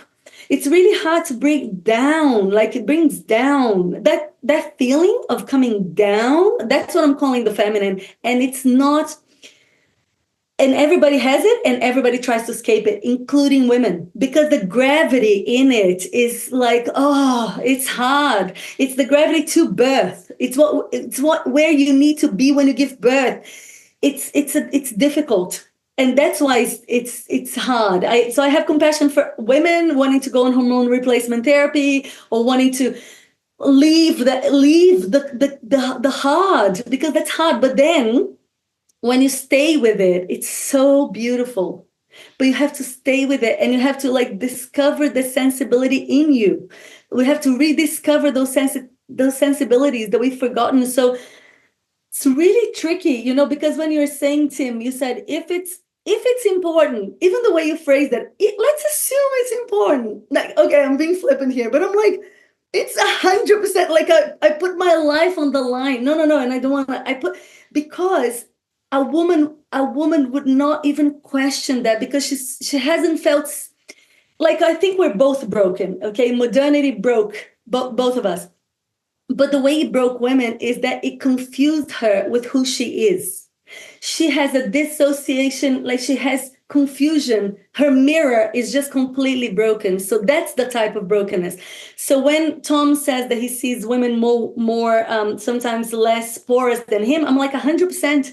I experienced that too, because imagine a porous being that's so porous that's not even a self, have been reading psychology books and whatever books written by men, saying that they are a self, and then they read all sorts of stuff that they are, and then they go into the workforce, and then they have to be a particular self, and they have to leave their emotions out because it's not professional.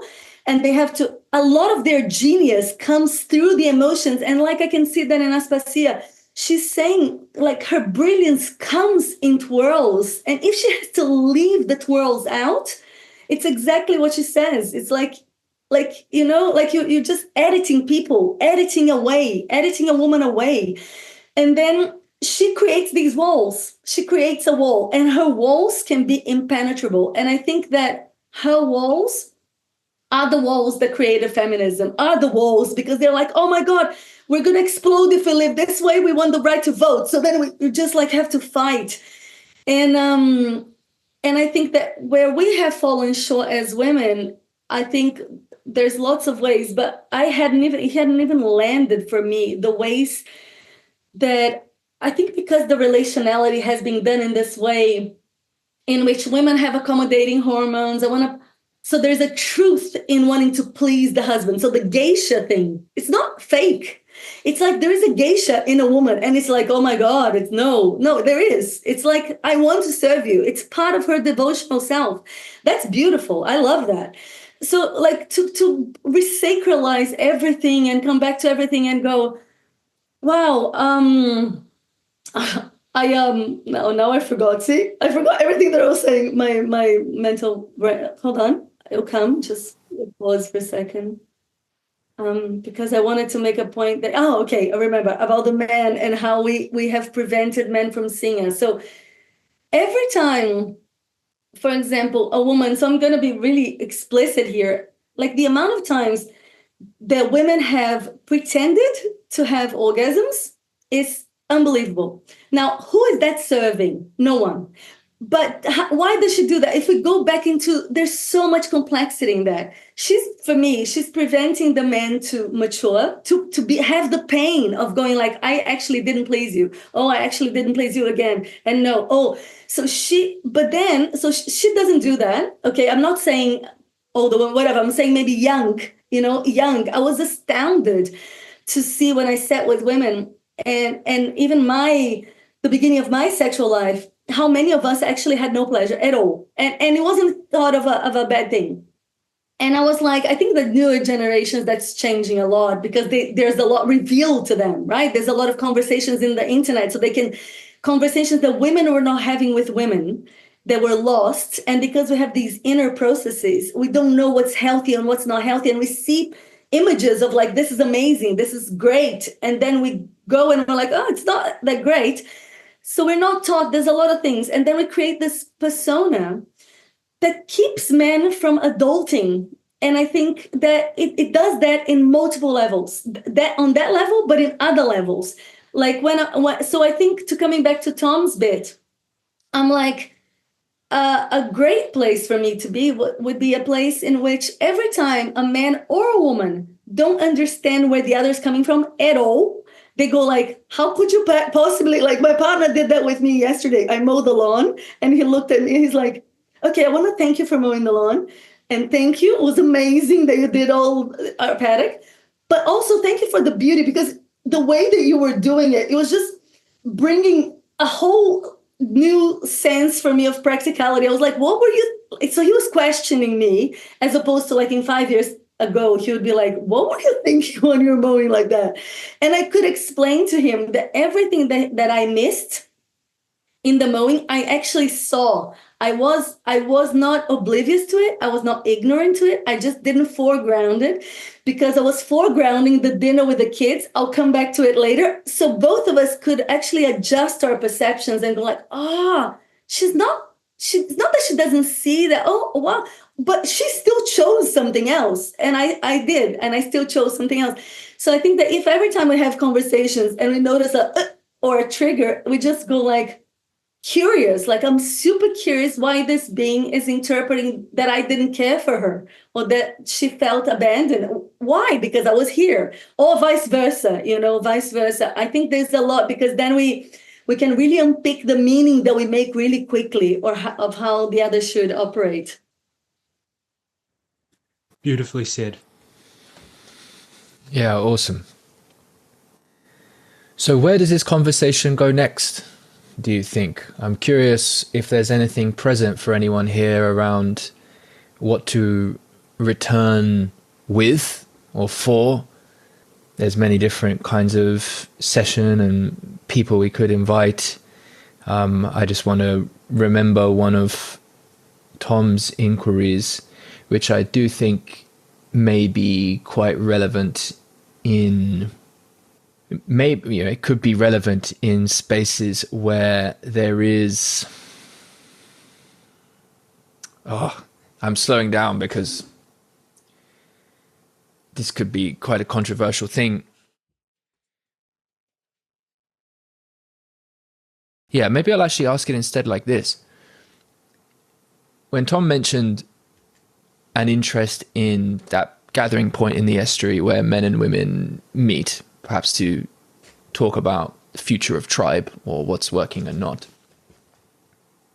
What are the dynamics and how to support and recognize the qualities of leadership in such contexts? I think that's an interesting question. And generally speaking, if one has a conversation about masculinity or femininity in modern culture, maybe it's the case that it's coming through a lens of feminism, or it's coming through a kind of reactivity to that. And how much could that be contributing in a sense to, is there something inadequate about that? Could there be something not sufficiently honoring about the other that's present in that context? That was part of the inquiry I was getting from Tom. He just worded it a lot better and more practically. So that's something I think is sort of long-term interesting, but there's so much here. So maybe we could finish finally with that, if there's anything that remains present with you, which you would like to sort of invite to the future and for ongoing relation. Can I say something about this? I'm mindful that I'm speaking more, but I was really alive. I was like, when you asked that question, I was like, oh, that would be amazing to like play with, because this configuration, we're familiar. We know each other and we've known each other from before. This is a new configuration, just the four of us. So we're getting to know each other in this new configuration, and we're getting to know each other with this topic at the center in this configuration. But then I'm curious about, so honoring Tom's, like Tom was saying about the aesthetics, it's not exactly maybe what you pointed to, but I was just thinking, doing a series of conversations, because truly this is big. We know that's big. It has, so I was thinking, to honor the cycle, this is the planting the seeds conversation, that we do a growing, we do a full blooming ovulation conversation, then we do the harvesting, the composting, and the dying, the death of the conversation, which is the distillation, which is usually like in the rose, in the life cycle of a rose, is the rose hip, the medicine. And I'm curious if something like that, because it would give space time, over the course of next year or whatever, we can think.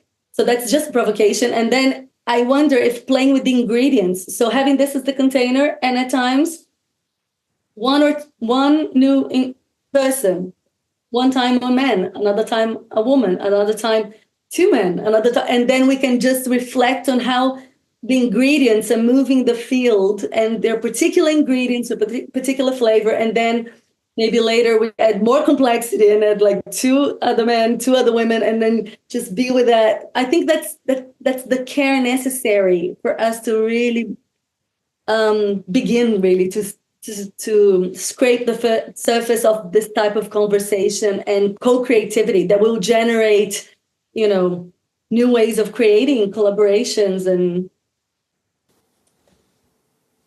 sounds good. From a purely selfish standpoint, what came to mind during that is I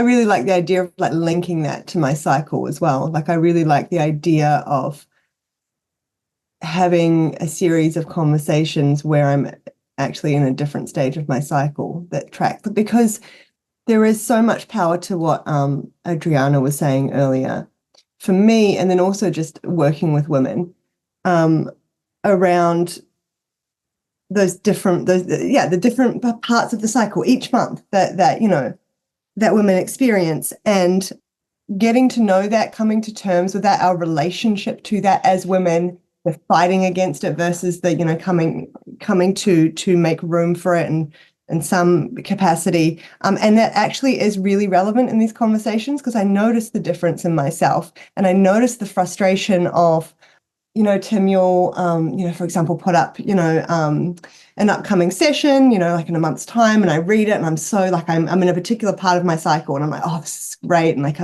got the ideas I'm really looking forward to it. And then it just happens by chance to land at a time where I'm in a very different part of my cycle. And it's, there's just such a disconnect and a wrestling that can go on inside me, right? And then I go to the session, and I'd previously been so excited about it in one way, and now I'm like in the midst of this grief and pain. And that's not to say I can't be in that session and that's still useful in some other way. And it's nothing to do with how I'm received either. It's just more that I think that illustrates something that women do live with, is also in the getting in tune with that cycle. There is it's almost like a power there's a reality to the influence of that over everything that, we are scheduling all the time. And, scheduling in something, realizing that I have some event planned with a friend or going away or something. I recently went away to a conference overseas, these things, and then coming to realize where that lands in my cycle. And like, oh shit, like I'm going to be in a very different place there to now when I'm planning it. And it's just a very real influence that this is something that is quite distinct, I think, from the experience of a man.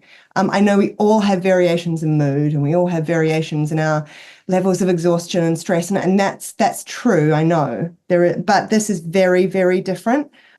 the intensity of that change every month can just be really intense. And the anticipating it, and the manner in which I then plan my life. I mean, now I'm kind of I'm opening up new conversation rather than wrapping up, but I will just throw out there that the manner in which I have had to learn to plan my life has been characterized with so much frustration and stress and depression and anxiety, because there's just, no matter how I try to do it, I'm still in a system that expects that, here's the calendar, and like, here, you just got to plan things. And I can't be saying to people, sorry, I can't meet that week because I'm bleeding. Or, like this, you just can't. And there are ways in which you can try and navigate it. But that struggle has been really, really defining for me. That's something I've been with probably over the last like sort of three or 4 years. There's so much I could say on that. And I suspect that is a wildly different experience to something that a man could relate to. So I don't know. Yeah, there's something, I think, when I think ideal, like some kind of, I just think about being able to operate in a system that took into account that more, like somehow took that into it. And I know that I have the ability to do something about that, but that obviously comes up against limits, and especially when you have children and a husband and the nature of my work, people relying on seeing me regularly, weekly, fortnightly, like they don't care where I am in my cycle, nor should they. But like how how we might be able to bring that somehow, I don't know how, but somehow into the process of what we're talking about here of multiple sessions, I think would be fun and interesting to explore. And might help us to understand one another and when we're coming from in a deeper way. Yeah, very much. Thank you for bringing that in, Aspasia. I could imagine one thought on that being, is it the case that women who live together over long periods of time, that you'd imagine in a tribal situation, do synchronize their cycles? We don't live in that world anymore, do we? Yeah. Tom, would you like to add anything in terms of what you might ask forward or share forward? Yeah, and I'd be keen for what was just described. I think that sounds awesome in whatever way it takes shape. I think the only thing I'll say in closing is this, for me, was really illuminating. And what I notice in a conversation like this is it is sensitizing me to things that I might have known, but each time I hear them, I feel them more, and then I see them in my environment and the people around me. And even just at the end there, I was thinking about Ecofo and the fact that is every week for 4 weeks. It's like, okay, that dynamic is at play there. And even the community we have here, I'd say like the women are less consistent with attending the things we do, but it's like, oh yeah, there's actually like deep basis for that. So yeah, just honoring the ability to bring these forth and to digest them and to hopefully start to make changes around them, if not like massive systemically at first, at least in our local environments, and even being able to carve out spaces where changes is possible that kind of can be created by like an extra amount of care by the people surrounding each other. So yeah, much gratitude and thank you guys.